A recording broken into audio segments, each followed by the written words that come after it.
কত ওয়াজ শুনছেন? 52টা জুমার খুতবা। এত ওয়াজ কোনো ধর্মের লোক শুনে? হিন্দু ধর্মের লোক শুনে, খ্রিস্টান ধর্মের লোক শুনে, জৈন বৌদ্ধরা শুনে এত ওয়াজ? যত ওয়াজ আপনারা মুসলমান জাতি শুনেন।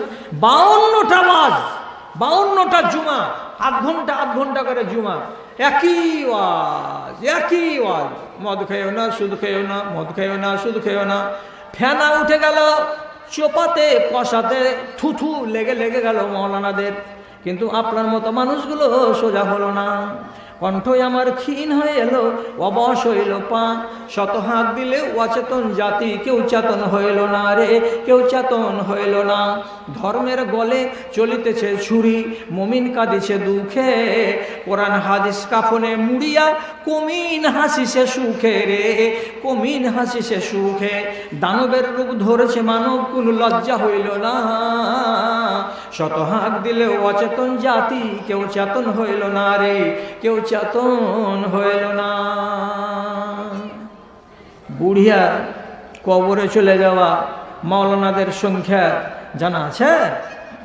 হোসেন সালাফি সাহেব কবরে, মুসলিম রহমানী সাহেব কবরে, আব্দুল ওয়াহাব রহমানী সাহেব কবরে, গিয়াসুদ্দিন হাবরি সাহেব কবরে, মৌলানা মুসলিহুদ্দিন ওই দুমকা জেলার সেও চলে গেছে কবরে, মৌলানা মুসলিম সাহেব কাঠিয়ারি তিনিও চলে গেছেন কবরে, মৌলানা জিয়াউল হক সাহেব দেবীপুরি তিনি চলে গেছেন কবরে, মৌলানা মুসলিম সাহেব আর একজন ছিলেন লোহরপুরি শাইখুল হাদিস বক্তা তিনিও চলে গেছেন কবরে, ইয়াকুব ঘোলাই দক্ষিণ বাংলার তিনিও চলে গেছেন কবরে, সৈয়দ সাহেব দক্ষিণ 24 পরগনার মৌলানা তিনিও চলে গেছেন কবরে।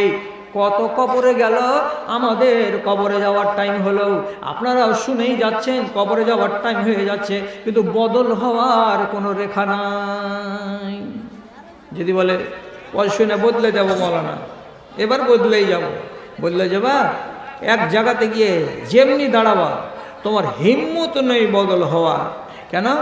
আল্লাহ রাব্বুল আলামিন কোরআনে বলছেন, নিজেকে মুমিন বলিও না, নিজেকে মুমিন বলিও না। কখন মুমিন বলবো?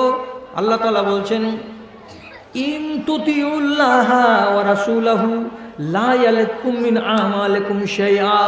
যতক্ষণ পর্যন্ত নবীজির ইতাআত তোমরা না করবে, আর যতক্ষণ পর্যন্ত তোমরা আল্লাহর ইতাআত না করবে, ততক্ষণ পর্যন্ত নিজেদেরকে তোমরা মুমিন বলিও না। ততক্ষণ কি বলবো তাহলে? যে আমরা কলেমা পড়েছি, তা আল্লাহ তাআলা বলছেন তোমরা আসলাম না বলো, মানে আমরা ইসলাম কবুল করেছি, মানে আমরা মুসলমান। আর ঈমান কবুল করেছি বা ঈমানদার হয়েছি কখন বলবো? আল্লাহজি। তা আল্লাহ তাআলা বলছেন, আল্লাহ এবং রসুলের যতক্ষণ ইতাআত না হবে ততক্ষণ নিজেদেরকে মুমিন বলে দাবি করিও না। তাহলে আমরা কি মুসলমান? যদি মদ না ছাড়ি মুসলমান, সুদ না ছাড়ি মুসলমান, ব্যভিচার না বাদ দিই মুসলমান, বেটি ছেলে যদি পর্দা না ধরে মুসলমান। তাহলে মুমিন হয়ে মরবেন না মুসলমান হয়ে মরবেন? এগুলো তো সব আলেমের দল, আরও নিচে বসে আছে। আমি একাই আলেম নই, কথাটাকে মাথাতে নিয়ে যান। সবটি ওয়াজ যদি ভুলে যান তো আমার দুঃখ নেই, কিন্তু এটা যদি ওয়াজ ভুলে যান 8 দিন, তো দুঃখ রাখার জায়গা থাকবে না। কি বলছি? মুসলমান হয়ে যদি কবরে যান, হাসরের ময়দানে যাবেন, প্রথম চান্সে আল্লাহর জান্নাত পাওয়া 100 ভাগের ভেতরে 99 ভাগ চান্স নাই। 1 ভাগ চান্স আছে মুসলমান হয়ে মরলে জান্নাত প্রথম চান্সে পাবেন। ঠেলা লাগছে শুনতে নাকি? মুমিন হয়ে যদি কোনো মানুষ মরে যায় তাহলে বিনা হিসাবে জান্নাতে যাবে। মুমিনের উপরে আর একটা স্তর আছে, তাকে বলা হয় মুসলেহ। আল্লাহ রাব্বুল আলামিন সূরা আরাফে মুসলমানদের 3টা কোয়ালিটি করেছেন। তার ভেতরে একটা হলো মুসলমান, আর একটা হলো মুমিনিন, আর একটা হলো মুসলেহীন।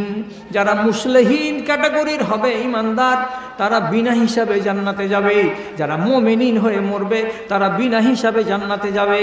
আর যারা মুসলমান হয়ে মরবে তারা হিসাব দেওয়ার পরে যদি টিকতে পারে তো জান্নাতে যাবে, আর টিকতে যদি না পারে তো 6 মাসের জন্য, 1 মাসের জন্য, 15 দিনের জন্য, 6 ঘন্টার জন্য, 1 ঘন্টার জন্য হতে গেলেও তাকে আগে জাহান্নামে যেতে হবে, তারপরে জান্নাত পাবে। এরা মানে না, এই কথাগুলো বুঝে না। এটা তো বুঝেন যে দাড়ি পাল্লা আছে কিয়ামতের দিন, এটা তো আছে যে দাড়ি পাল্লা খাড়া করা হবে। আর দাড়িপাল্লাতে কী চাপাবে? আপনার ধান না আপনার আমল? আমল চাপলো, এদিকে ভালো এদিকে মন্দ। আল্লাহ তাআলা যখন এমনি করে দাড়িপাল্লাটাকে খাড়ো করবেন, অবস্থাটা কি দাঁড়াবে? ধরে নেন হিসাবের কথা 250 গ্রাম ঘাটতি পড়ে গেল, নেকির পাল্লাটা এদিকে ছেড়ে গেল, পাপের পাল্লাটা বসে গেল। কতটি লাগবে এদিকে জি? তো বলছে আর 250 গ্রাম যদি ওজনতি দেওয়া যায় তাহলে নেকির পাল্লাটা ভারী হয়ে যাবে আর পাপের পাল্লাটা উঠে যাবে উপর দিকে। এইটি মাত্র কমে গেল। ইস, খালি দূরে কাজ যদি সুন্নাত পড়া থাকতো আর কোনোদিন, তাহলে তো কাজ হয়ে যেত। আজ ইস কেন করছিস আর আজ উস কেন করছিস? তোর নেকি আর বদিকে যে ওজন করা হবে এটা কি জালালগড়ের ডুমরা জালসাতে শুনিসনি? নমাজও পড়ছিস, চুরিও করছিস, হায়া শরম লাগে না? দিনদারিও করছিস আর হারামি জিনিস খাচ্ছিস, তোকে হায়া শরম লাগে না? মাওলানাদের ওয়াজ শুনবি আর আগে 1 লাখ টাকা বুঝিয়ে নিবি, তারপরে বিয়ে করতে যাবি, তোকে হায়া শরম লাগে না? এখন খাড়ো হয়ে গেছে দাড়িপাল্লা। হে এতটি নেকি লাগবে তাহলে তো কাজ হয়ে যাবে। থামেন আল্লাহ, থামেন থামেন থামেন, আমি ব্যবস্থা করছি। কর, উঠে ব্যবস্থা পাবে। এবার চললো, কার কাছে গেছে?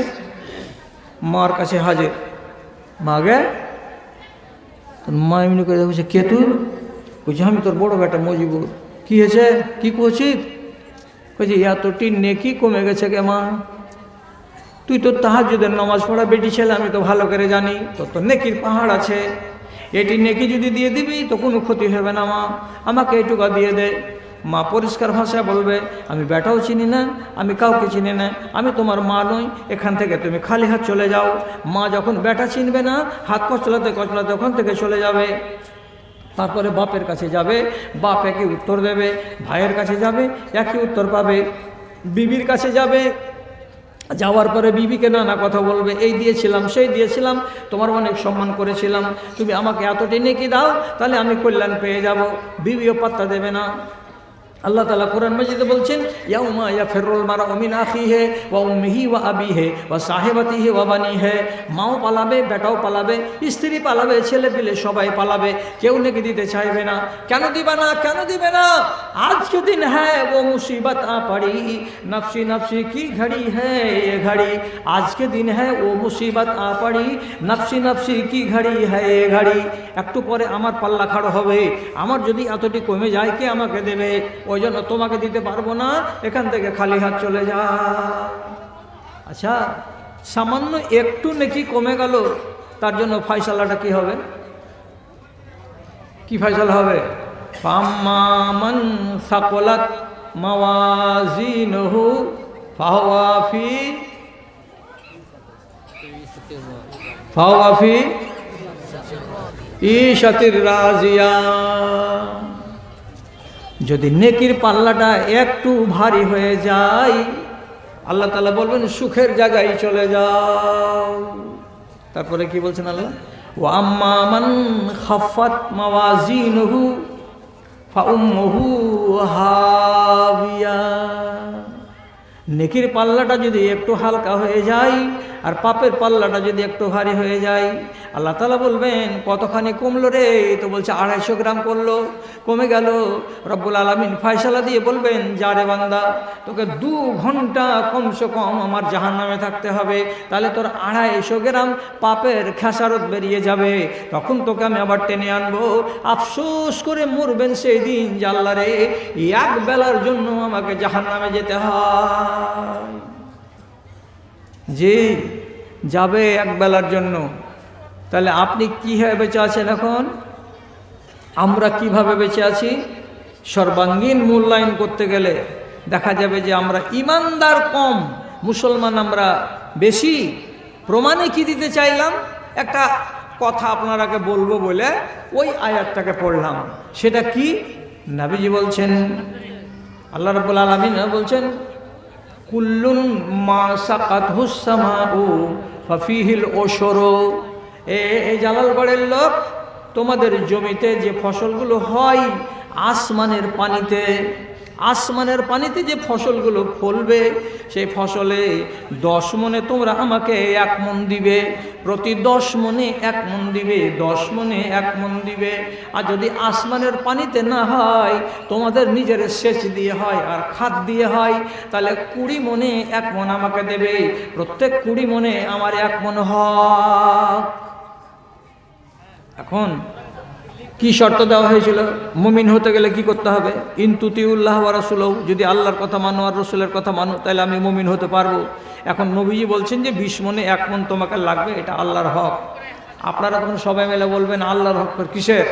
কষ্ট করলাম আমি, জমি হলো আমার, খাদ দিলাম আমি, আর আমি ফসল উৎপন্ন করার পর আবার আল্লাহ তাআলার হক বসে গেল যে 20 মণে 1 মণ, 20 মণে 1 মণ। এটা ভারী কথা মাওলানারা তোমরা সবাই শোনাচ্ছ কেন?